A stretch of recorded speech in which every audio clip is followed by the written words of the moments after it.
ఓం శ్రీలింగ బసవేశ్వరాయ నమః. వినాయకుని జననం అందరికీ తెలిసిందే. కాకపోతే దీని వెనకాల ఉన్న స్టోరీ అనేది మీకు చెప్తున్నా.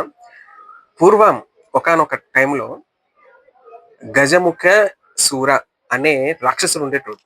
ఆయన గజముఖంతోటి అంటే ఏనుగు ముఖంతోటి శరీరమేమో మానవ రూపంతోటి ఉండేది. చాలా గందరగోళం చూసేది. చుట్టుపక్కల ఉన్నటువంటి ఆ మానవులను, ఆ ప్రదేశాలను నాశనం చేస్తూ ఉండేది. చాలా బలవంతుడనమాట. అయితే ఆయన శివుని కోసం బాగా తపస్సు చేసి ఒక వరం పొందాడు.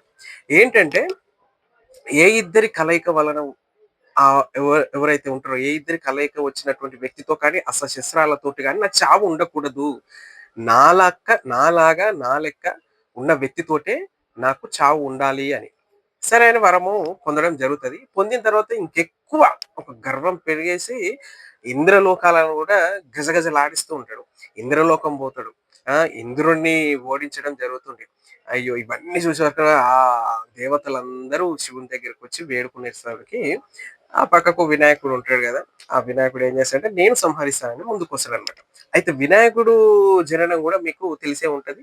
అయితే ఈ పార్వతీదేవి ఒక సందర్భంలో ఏం చేసేదంటే ఆ పిండి తోటి ఆ పిండి ఒక మానవ రూపము తయారు చేసి, తయారు చేసేటప్పటికి ప్రాణప్రతిష్ఠ గూడా బ్రహ్మదేవుడిని ప్రార్థించడం వలన ఆ ప్రాణప్రతిష్ఠ ఆ బ్రహ్మదేవుడు పోసి, ఆమె స్నానానికి వెళ్ళేటప్పటికి ఆ బాలుడిని కాపలాగా ఉంచి ఎవరిని లోనికి రావద్దని చెప్పి స్నానానికి వెళుతది ఆ పార్వతీ తల్లి. వెళ్ళేసరికి కొద్దిసేపటికి శివుడొస్తాడు. అయితే ఈ పిల్లాడికి తెలీదు శివుడు తండ్రి అని. అంటే పరోక్షంగా తండ్రి అని తెలీదు. తెలిసేసరికి అడ్డుపడతాడు. "నువ్వు లోనికి ప్రవేశించకూడదు. మా అమ్మ తానానికి" అయితే ఈ శివుడు ఏం చేస్తాడంటే, "నువ్వెవరు నన్ను ఆపుతందుకు? ఇది నా ఇల్లు, నాది" అంటే, "లేదు లేదు నాకు ఆదేశము ప్రకారము మీరు లోపలికి పోవద్దని" వాదన జరుగుతుంటది. వాగ్యుద్ధం జరుగుతుంటది. ఈ క్రమంలో శివునికి కోపమొచ్చేసి త్రిశూలంతోటి తన తలని సంహరించడం జరుగుతుంది. తలని తీసేయడం జరుగుతుంది. అప్పటికి పార్వతీదేవి రావడం జరుగుతుంది. ఏడుస్తది. బాగా ఆ శివుడి దగ్గరికొచ్చి వివరాలు తెలుసుకొని, సరే అని అనుకోని ఆ పక్కకు శివ గణనాథులు ఉంటారు కదా! చేతి కిందున్నోళ్ళని తూర్పు ముఖంలా ఏనుగు తల పెట్టి ఉంటదో, ఆ తలని తీసుకురమ్మంటే తీసుకొస్తే ఆ తల అతికించడం జరుగుతది. అట్లనే కొన్ని వరాలు గూడా పొందడం జరుగుతది. ఆ వరాలేంటంటే ప్రధాన పూజ.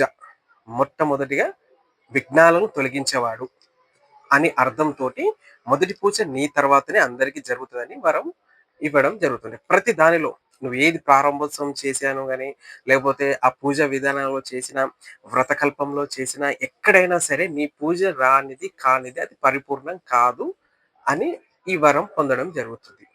ఇది స్టోరీ. అయితే ఇది వినాయకుడి జననం అనేది ఈ గజ ముఖ సూరని సంహరిస్తందుకు పుట్టిన రూపమే వినాయకుడు.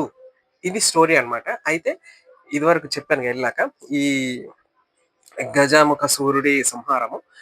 ఇప్పుడు ప్రస్తావన ఇప్పుడొస్తుంది. దీనికి స్టోరీ ఏందంటే మీకు చెప్పడం జరిగింది. ఇప్పుడు వినాయకుడు వెళ్తాడు. వెళ్ళి కొంచెం ఫైటింగ్ జరుగుతది. యుద్ధం జరుగుతది. ఆ గజముఖ సూర్యునికి, ఈ గణనాథునికి.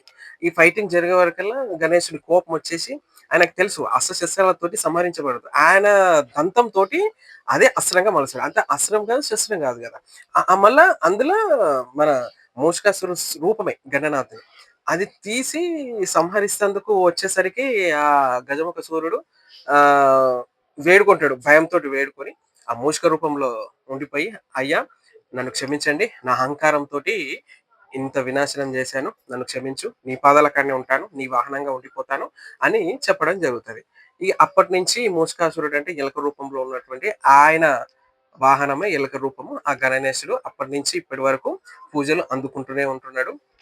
మనం గూడా మనం కోరిన కోరికలు తీర్చుకుంటే గణనాథుడు చేసుకుంటూనే ఉంటాం. ఒక ముఖ్యమైన విషయం ఏంటంటే గణేశునికి సంతోషపరిచేది గరిక. ఓన్లీ గరిక. ఆ గరికతోటి స్వామివారికి సమర్పిస్తే ఆయన సంతోషపడతాడు. ఎక్కడా లేదు. ఏ దేవునికి లేనటువంటి గొప్ప విశిష్టత ఏంటంటే చాలా సింపుల్. గరికతోటి ఆ స్వామివారిని సమర్పిస్తే ఆయన అనుగ్రహం, కటాక్షం లభిస్తది అని. ఓం శ్రీ లింగ బసవేశ్వరాయ నమః. అయితే ఈ సమాచారాన్ని షేర్ చేయండి. చిన్న పిల్లలకు తెలపండి. అందరికి తెలపండి. ముఖ్య విషయం ఏంటంటే నా ఛానెల్‌ని సబ్స్క్రైబ్ చేయండి. లైక్ చేయండి. మీ విలువైన సూచనలు, సలహాలు కామెంట్ బాక్స్‌లో తెలియపరచరని కోరుకుంటున్నాను. ఓం శ్రీ లింగ బసవేశ్వరాయ నమః. స్వస్తి.